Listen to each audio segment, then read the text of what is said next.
மத்தேயு அதிகாரம் 11. இயேசு தம்முடைய 12 சீஷர்களுக்கும் கட்டளை கொடுத்து முடித்த பின்பு அவர்களுடைய பட்டணங்களில் உபதேசிக்கவும் பிரசங்கிக்கவும் அவ்விடம் விட்டு போனார்.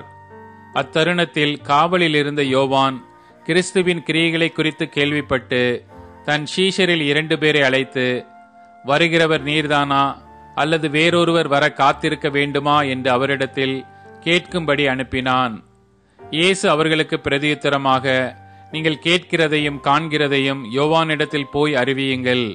குருடர் பார்வையடைகிறார்கள், சப்பானிகள் நடக்கிறார்கள், குஷ்ட ரோகிகள் சுத்தமாகிறார்கள், செவிடர் கேட்கிறார்கள், மரித்தோர் எழுந்திருக்கிறார்கள், தரித்திரருக்கு சுவிசேஷகம் பிரசங்கிக்கப்படுகிறது. என்னிடத்தில் இடரல் அடையாதிருக்கிறவன் எவனோ அவன் பாக்கியவான். அவர்கள் போன பின்பு இயேசு யோவானை குறித்து ஜனங்களுக்கு சொன்னது என்னவென்றால், எதை பார்க்க வனாந்தரத்திற்கு போனீர்கள்? காற்றினால் அசையும் நாணலையோ? அல்லவென்றால் எதை பார்க்க போனீர்கள்? மெல்லிய வஸ்திரம் தரித்த மனுஷனையோ?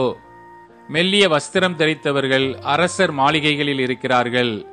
அல்லவென்றால் எதை பார்க்க போனீர்கள்? தீர்க்க தரிசியையோ? ஆம், தீர்க்க தரிசியை பார்க்கிலும் மேன்மையுள்ளவனையே என்று உங்களுக்கு சொல்லுகிறேன். அதெப்படி எனில், இதோ நான் என் தூதனை உமக்கு முன்பாக அனுப்புகிறேன், அவன் உமக்கு முன்னே போய் வழியை ஆயத்தம் பண்ணுவான் என்று எழுதிய வாக்கியத்தால் குறிக்கப்பட்டவன் இவன்தான். ஸ்திரீகளிடத்தில் பிறந்தவர்களில் யோவான் ஸ்நானனை பார்க்கிலும் பெரியவன் ஒருவனும் எழும்பினதில்லை. ஆகிலும் பரலோக ராஜ்யத்தில் சிறியவனாயிருக்கிறவன் அவனிலும் பெரியவனாயிருக்கிறான் என்று உங்களுக்கு மெய்யாகவே சொல்லுகிறேன். யோவான் ஸ்நானன் காலம் முதல் இதுவரைக்கும் பரலோக ராஜ்யம் பலவந்தம் பண்ணப்படுகிறது. பலவந்தம் பண்ணப்படுகிறவர்கள் அதை பிடித்துக் கொள்ளுகிறார்கள். நியாய பிரமாணமும் தீர்க்க தரிசிகள் யாவரும் யோவான் வரைக்கும் தீர்க்க தரிசனம் உரைத்ததுண்டு. நீங்கள் ஏற்றுக்கொள்ள மனதாயிருந்தால் வருகிறவனாகி எலியா இவன்தான். கேட்கிறதற்கு காதுள்ளவன் கேட்க கடவன் என்றார். இந்த சந்ததியை யாருக்கு ஒப்பிடுவேன்? சந்தை வெளிகளில் உட்கார்ந்து தங்கள் தோழரை பார்த்து, உங்களுக்காக குழல் ஊதினோம், நீங்கள் கூத்தாடவில்லை, உங்களுக்காக புலம்பினோம், நீங்கள் மாரடிக்கவில்லை என்று குறை சொல்லுகிற பிள்ளைகளுக்கு ஒப்பாயிருக்கிறது. எப்படி எனில், யோவான் போஜனபானம் பண்ணாதவனாய் வந்தான், அதற்கு அவர்கள் அவன் பிசாசு பிடித்திருக்கிறவன் என்றார்கள்.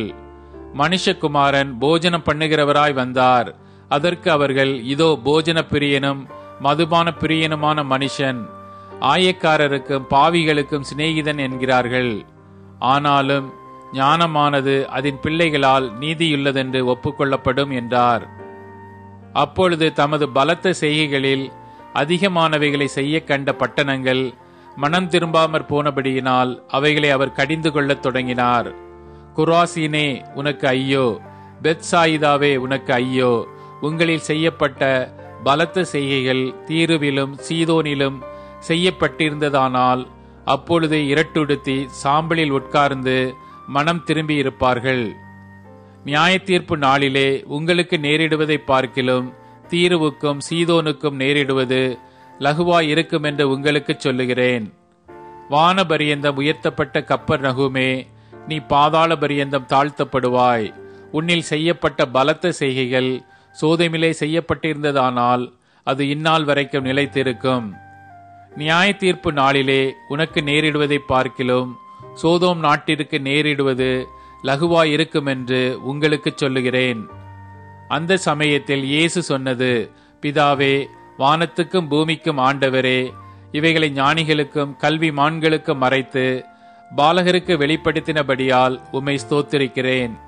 ஆம் பிதாவே, இப்படி செய்வது உம்முடைய திருவுளத்துக்கு பிரியமாயிருந்தது.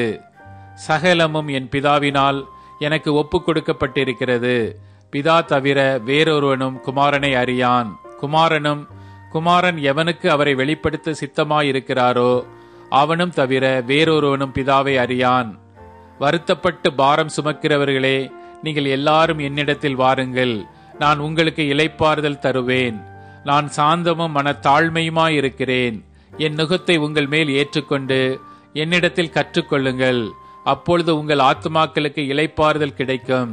என் நுகம் மெதுவாயும் என் சுமை லகுவாயும் இருக்கிறது என்றார்.